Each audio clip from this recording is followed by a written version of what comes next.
Bharatiya Janata party से नाराज चिराग पासवान क्या कोई बड़ा फैसला लेंगे?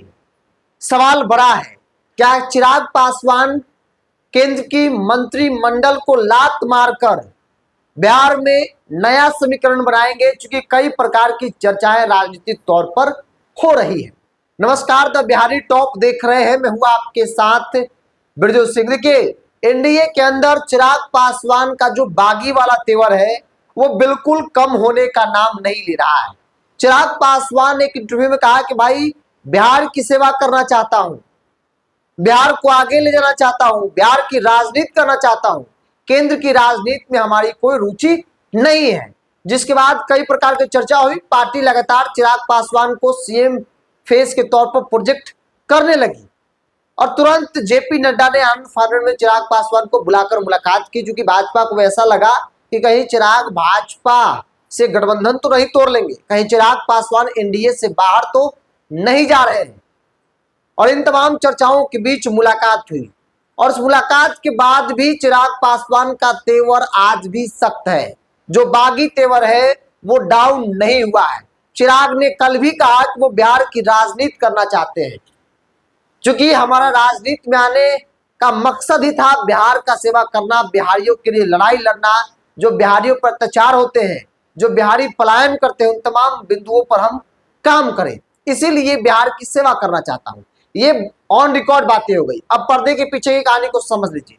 दरअसल बिहार की राजनीति में चिराग पासवान को लेकर कई प्रकार की चर्चा है। एनडीए में चिराग को 25 से अधिक सीट भाजपा देने को तैयार नहीं है। दूसरी ओर चिराग को ऐसा लग रहा है कि भाई, अगर 25 सीट मिलेगा तो फिर मेरा कोई महत्व नहीं रह जाएगा। 25 सीट में कितने विधायक जीतेंगे? 10 12, मैक्सिमम 15 विधायक जीतेंगे, इससे अधिक नहीं। तो फिर क्या होगा? इसलिए चिराग पासवान ऐसा चाहते हैं, जैसे कि चर्चा है राजनीतिक तौर पर। कई वरिष्ठ पत्रकार, कई वरिष्ठ नेताओं से हमने बातचीत की। उन्होंने साफ तौर पे कहा कि चिराग पासवान चाहते हैं कि प्रशांत किशोर और कांग्रेस के साथ मिलकर बिहार में एक नया गठबंधन बनाया जाए, क्योंकि कांग्रेस भी आरजेडी के साथ बहुत कंफर्टेबल नहीं है। वो दिखावे का बैठक चल रहा है। अगर सम्मानजनक सीटें कांग्रेस नहीं मिलती है तो कांग्रेस फिर अकेले चुनाव लड़ सकती है या फिर एक नया समीकरण बनाकर चुनाव लड़ सकती है।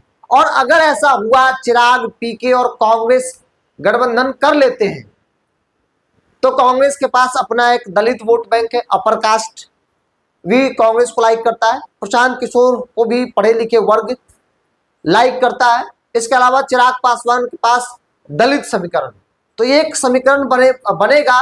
और जब ये समीकरण बनेगा तो सीधे नेट टू नेट फाइट चिराग, पीके और कांग्रेस और एनडीए के बीच हो जाएगा। फिर तेजस्वी जो है लड़ाई से कोसों दूर चल जाएंगे। तो इस तरह की चर्चाएं हो रही है। चिराग चाहते हैं कि अगर ऐसा हुआ तो जाहिर तौर पर यहाँ 100 सीट हमको मिलेगा। जहां हमको 25 सीट मिल रहा है वहां 100 सीट मिलेगा।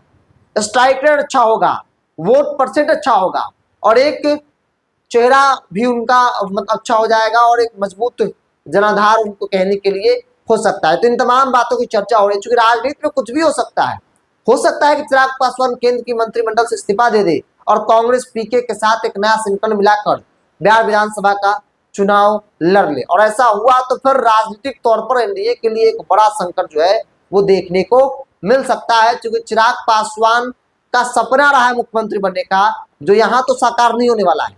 एनडीए में बिल्कुल नहीं, आरजेडी के साथ भी नहीं, चूंकि आरजेडी तेजस्वी यादव खुद मुख्यमंत्री के दावेदार हैं।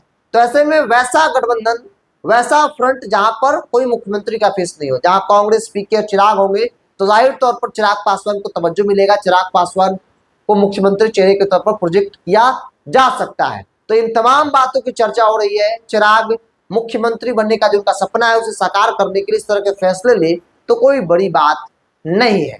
फिलहाल आपको क्या लगता है? आप अपनी राय को कमेंट्स बॉक्स में रखिए। और हाँ, अगर यूट्यूब पर देख रहे हैं तो सब्सक्राइब कर लीजिएगा, फेसबुक पर देख रहे हैं तो पेज को लाइक और फॉलो कर लीजिए।